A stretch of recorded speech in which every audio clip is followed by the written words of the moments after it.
You're live. Hey, guess what? We're here, we're back. We took a little vacation, not really.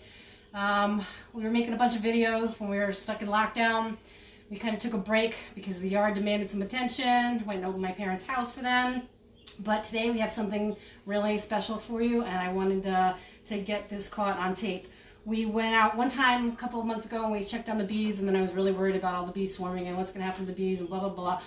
Well, we kind of just let them do their thing, and sure enough, those big monster hives, including that one that we said was a nasty hive, swarmed about 2-3 times. We caught one swarm on the fence and were able to capture that, and we let a few of them just go off into the wilderness because they were too high in the trees. So there you go, Mother Nature. We gave you three swarms of bees to pollinate our plant. But last night we went out into the hives to see what was going on, and we were shocked to find 17 frames fully loaded of honey. So here's what we have here. The wax in here is absolutely gorgeous white. The honey is so bright and clear, and I'm going to show you how we remove this wax with a little tool and stick it into our centrifuge spinner to get the honey off, and then how we strain it and what we do to get it into a bottle. And this should justify, for anybody who is wondering why it's so expensive to get natural honey, here's the reason why. It is a lot of work. In addition to just keeping your bees alive all year, now you have to take these frames. You have to steal these frames from them. We went out and took on about 60,000 very angry bees. They weren't really angry. They were fine. We actually didn't even get stung, either one of us, and we were in them a long time. So we got to go out and steal this from them. And the way we do it is we just take the frames off the top. We took 10 out of that third hive that we have out there. We took 10 out of there, and that's what this white, light, waxy stuff is. So you have to wait until they cap it all. So this is called capped honey. Show them what that tool is, too. Yeah, I'll try to, but we've already been doing this a little bit. Usually you have to scrape that with like a serrated knife or a hot knife. But this tool, we got this tool online. It's like the coolest little tool. It's like $25, but it is worth every penny of it. Because what happens is you don't want to ruin these frames. We're going to put them back out there so the bees can clean them out and fill them up again for us. So it's these little needles that go along and they cut the wax cap off the top, and then it shaves it down, and so it kind of protects the foundation, because this stuff's expensive too. And then the bees have to do all that work to get it back together again. So then John's going to go. Or you want me to do it? Well, we got to get the other one out of there. It goes in one side here with the side that I cut facing out. And then this is one that we already scraped and spun the honey off of both sides. So now that goes down here into this box. This is going to go back out for the bees. I got that. Okay. And then I'm going to do the same with this one. This one I already did. We already spun one side. Did we spin one side? Yeah.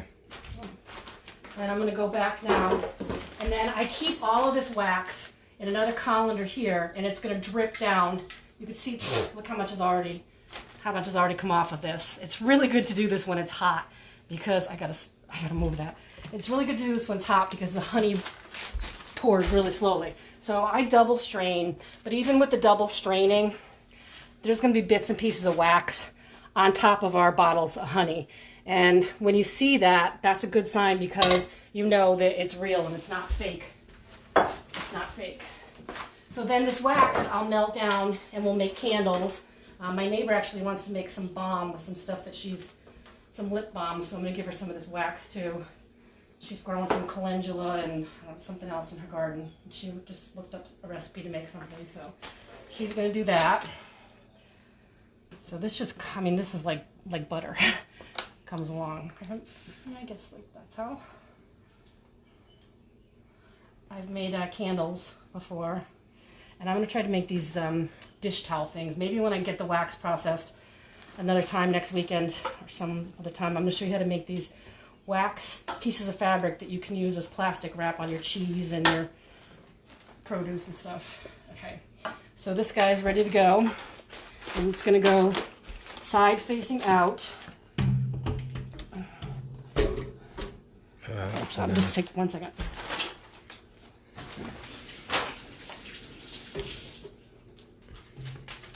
What? What's diff? Yeah.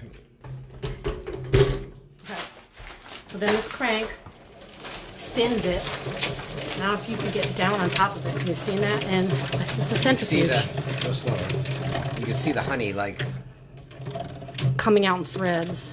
It's like little Can't go that slow though. flashes of. You might be able to see that. So if you go too hard, you shred the wax.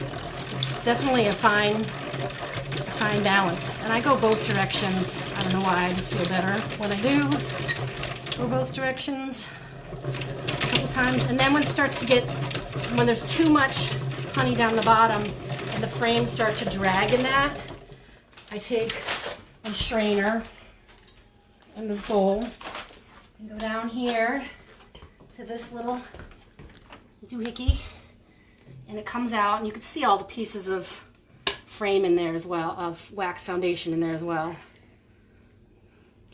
And it's a process. You just keep going through. It's running really, really thin because it's so warm. When we did this in the fall, it was like, it just like drooped out of there. So then this guy comes back up to the counter